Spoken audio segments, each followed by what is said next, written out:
The Audi A1 Sportback has firmly established itself as the ultimate super mini, the essence of democratic downsizing. This second generation version is smarter, more efficient and better equipped, and remains a seductive package for small car buyers.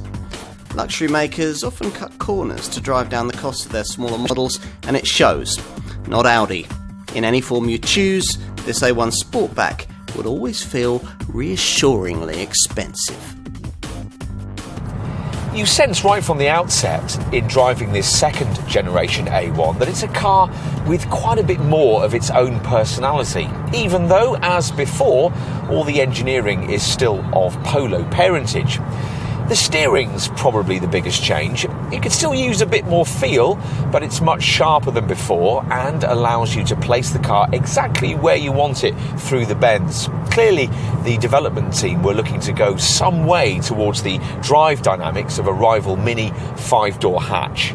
But not all the way. Audi buyers wouldn't want that Mini model's firm ride, notchy gearbox and questionable levels of refinement, and none of those things are served up here. Unfortunately, you don't quite get the Mini's endearingly cheeky, darty demeanour either, even in an S-Line model like this one with stiffer sport suspension. But this second generation A1 moves a step towards that without any noticeable dilution of the two dynamic attributes that attracted so many premium-minded small car buyers to its predecessor, namely exceptional refinement and exemplary ride quality by Super Mini standards. We'll come back to that, but first you're probably going to want to know what's new on the engine front.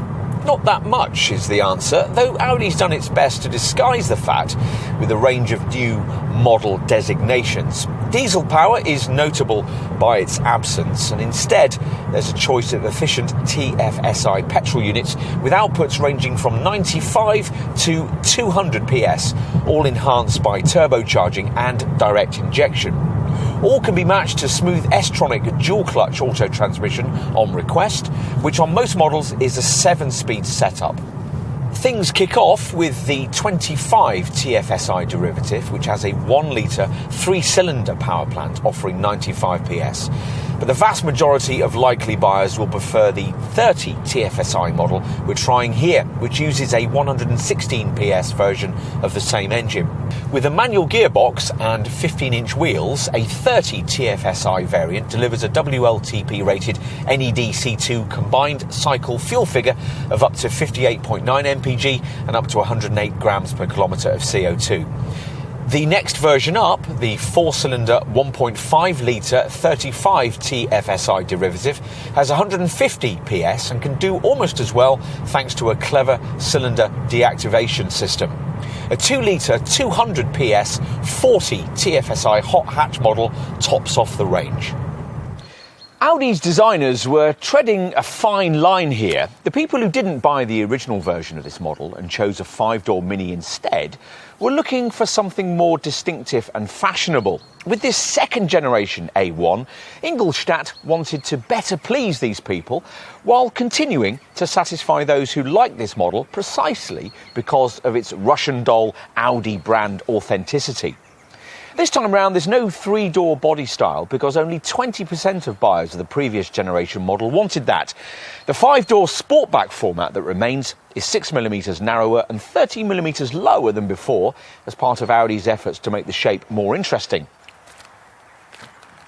At the front, it's a lot more distinctive this time round. Twin creases on each side of the bonnet flowing down into this wide, low-placed single-frame grille, above which are 3 flat bonnet slits which pay homage to the Sport Quattro, the brand's rally icon from 1984. Now, flanking these are the full LED headlights that come fitted to every variant, their illuminated signature supposedly echoing dynamic hydroplane wing shapes from the world of sailing. Time to move inside. Enter through the long doors, which shut with a satisfying thunk, and you'll discover what you probably will have expected to find, the smartest cabin in the class. You don't, of course, get the double screens on the centre console that would feature in Audi's larger models, but the smart graphics from that swanky setup feature, and for the first time on any small car, there's a standard fitment of a digital instrument screen to replace conventional dials. Surrounding all of this is a dashboard that exudes solid quality and has some lovely touches, providing you specify your car with a bit of care. It's all very nice and a world away from the budget ambience of a volume brand Super Mini, but stops just short of being truly luxurious, even in this top spec model. The second generation version of this Sportback model really does feel a size larger than before. Audi says it's 43mm more shoulder room, 28mm more elbow room and 5mm more headroom here in the front than there was in the previous design. Time to take a look in the back. Now, there ought to be big improvements here too, given that this second generation Sportback model's extra 43mm of interior length and 94mm increase in wheelbase. That's enabled the fitment of rear doors that are much wider than those in a rival Mini 5-door hatch. And once you've used them to gain entry, you'll find enough space for a couple of 6-footers to sit behind comparably sized adults in the front, though knees will be brushing the seat backs in front. And out back, well, it's mostly all good news. Boot space has risen markedly over what was provided by the previous generation model. The 335-litre capacity figure representing a 55-litre increase. Total capacity with everything flat is 1,090 litres. Audi knows just what kind of person is likely to buy this A1. Someone who wants an entry point into the world of German luxury motoring. A car with its own styling personality and a cabin appointed with the kind of care and sophistication you'd expect from a premium brand. It can't quite entertain like a Mini, plus it's less interesting to look at and probably a touch less personalisable too.